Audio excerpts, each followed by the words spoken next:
C'est pas à toi de dire le livre il a été falsifié, on le suit pas. Si Allah il dit dans le Coran que tu dois pas suivre parce que ça a été falsifié, là tu suis, tu te soumets.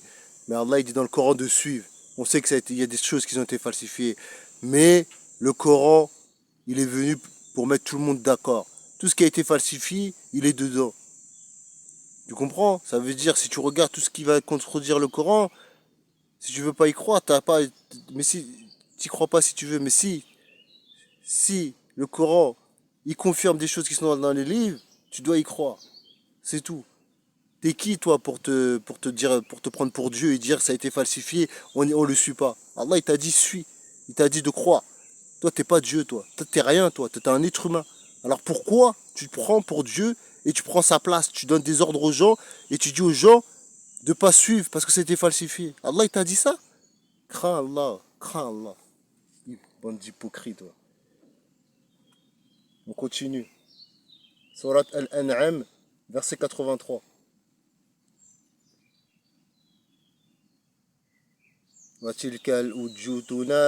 وتلك الأجتنا آتيناها إبراهيم على قومه نرفع درجات من نشاء إن ربك حكيم عليم ووهبنا له إسحاق ويعقوب كلا هدينا ونوحا هدينا من قبل ومن ذريته داود وسليمان وأيوب ويوسف وموسى وهارون وكذلك نجزي المحسنين وزكريا ويحيى وعيسى وإلياس كل من الصالحين وإسماعيل واليسع ويونس ولوطا وكلا فضلنا على العالمين ومن آبائهم وذرياتهم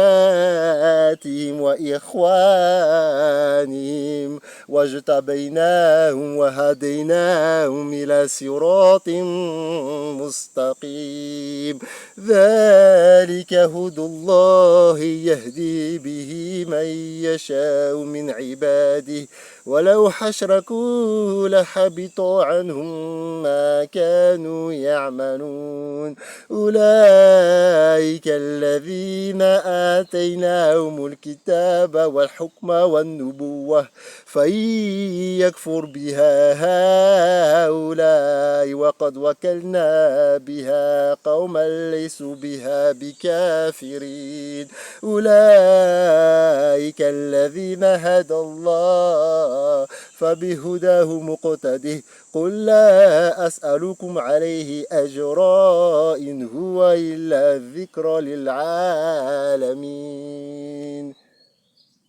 Surat Al-An'am, verset 83. Tel est l'argument que nous inspirâmes à Abraham contre son peuple. Nous élevons en haut rang qui nous voulons. Ton Seigneur est sage et omniscient. Et nous lui avons donné Isaac et Jacob. Et nous les avons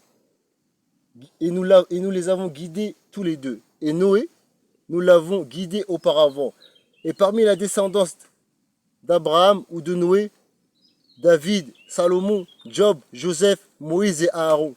Et c'est ainsi que nous récompensons les bienfaisants. De même, Zacharie, Jean-Baptiste, Jésus et Élie, tous étant du nombre des gens de bien. De même, Ismaël, Élisée, Jonas et Lot, chacun d'eux, nous l'avons favorisé par-dessus le reste du monde. De même, une partie de leurs ancêtres, de leurs descendants et de leurs frères, et nous les avons choisis et guidés vers un droit chemin. Telle est la direction par laquelle Allah guide qui il veut parmi ses serviteurs.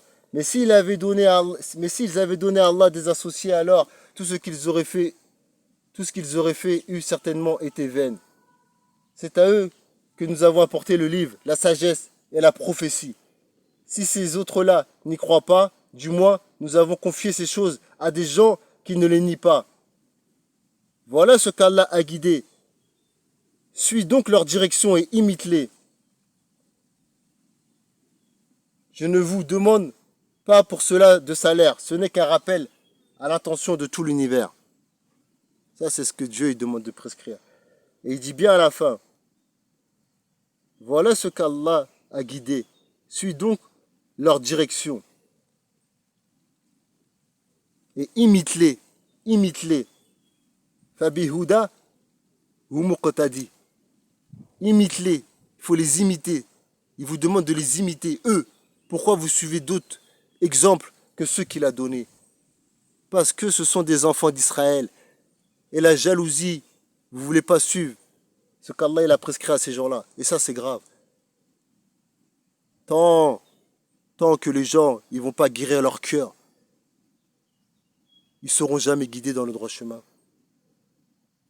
Le cœur, c'est la solution à tous les problèmes. Nettoyez votre cœur. Hier, j'ai dit la vérité en disant que les Arabes et les Juifs, ils étaient noirs. On a vu le vrai visage de certaines personnes. Il y en a un, il m'a dit quoi? Le prophète Mohammed et le Mahdi, le prophète Mohammed, c'est pas un noir. Il n'est pas noir et le Mahdi ne sera jamais noir. Tu vois? Tu vois ce que je veux dire? Pourquoi les gens ils ont agi ainsi envers eux? Pourquoi ils les ont mis à l'esclavage? Comment ils ont agi envers eux? C'est par rapport à la jalousie. C'est là qu'on voit le vrai visage des gens. Qu'ils soient blancs, qu'ils soient gris, qu'ils soient noirs, on s'en fout. Pendant tout ce temps-là, on a toujours dit qu'ils étaient blancs, ça a posé problème à personne. Tout le monde, il écoutait, même les noirs, ils écoutaient. Les noirs, tu les as entendus dire, ouais, ils n'étaient pas blancs. Là, c'est depuis quelques années, les gens ils commencent à se réveiller. Mais il est où le problème de la couleur? Pourquoi vous acceptez pas? Acceptez, acceptez qu'Allah il a choisi ces gens-là. Pourquoi vous êtes jaloux? Pourquoi vous avez la jalousie dans votre cœur? Tant que votre cœur il est malade, jamais vous allez comprendre. Parce que tu peux apprendre le Coran par cœur. Si ton cœur il est malade, tu n'auras jamais l'explication du Coran. Tu ne comprendras jamais ce que tu lis. Parce que c'est Allah qui fait comprendre et qui donne la compréhension aux gens. Tu auras beau apprendre tout ce que tu veux, si ton cœur il est malade, il n'y a rien qui va rester. Et tu vas rien comprendre. Tu vas rien saisir. Vous comprenez pas? Vous avez le Coran. Suivez-le et obéissez. Et suivez les livres qui sont venus avant vous. Les livres qui ont été révélés par Dieu. Pas ceux qui ont été écrits à la main de l'homme. Suivez, c'est pareil pour les chrétiens. C'est la même chose. Vous ne voulez pas croire à la loi d'avant. La loi de Moïse. On vous demande d'y croire. Soumettez-vous à cette loi-là, vous n'y voulez pas. Vous suivez vous suivez votre propre voie. Vous dites Jésus c'est le Fils de Dieu. Réfléchissez par vous-même. Où tu as vu ça dans les livres? Jésus c'est devenu le Fils de Dieu que quand les chrétiens sont arrivés. Ça vient d'où la religion grecque? Ça vient d'où? On sait tous que les Grecs ils avaient déjà des fils de Dieu. Hein? Hercule, tous ces gens. Fils de Dieu, ça a toujours été comme ça. Et maintenant ils ont pris la religion grecque, la religion chrétienne, ils ont mis dans la religion Jésus Fils de Dieu. C'est la même chose. Réfléchissez, allez voir les livres d'avant et apprenez la langue et vous verrez. Et vous verrez une chose par rapport à la Bible. La Bible, elle est où la Bible qui a été écrite en hébreu. Elle a disparu. Aucune Bible existe en hébreu. Hein? Comment vous pouvez confirmer que c'est vrai? Ramenez les livres qui ont été écrits en hébreu. Ramenez-les. Ils n'existent plus. Ils les ont fait disparaître. Celui qui cherche pas la vérité et qui n'accepte pas la vérité, jamais il sera guidé. C'est pas un jeu la religion. Il y en a ils vont aller en enfer, il y en a ils vont aller au paradis. On verra lequel il va rentrer en enfer, lequel il va aller au paradis. Soit musulman, juif ou chrétien, vous vous combattez les uns les autres. Alors que la religion, c'est la même. Vous inventez des choses. Vous inventez des choses. Certains ne veulent pas suivre ce livre-là, ils veulent suivre l'autre livre. Vous faites ce que vous voulez, vous croyez que c'est un jeu. C'est pas un jeu.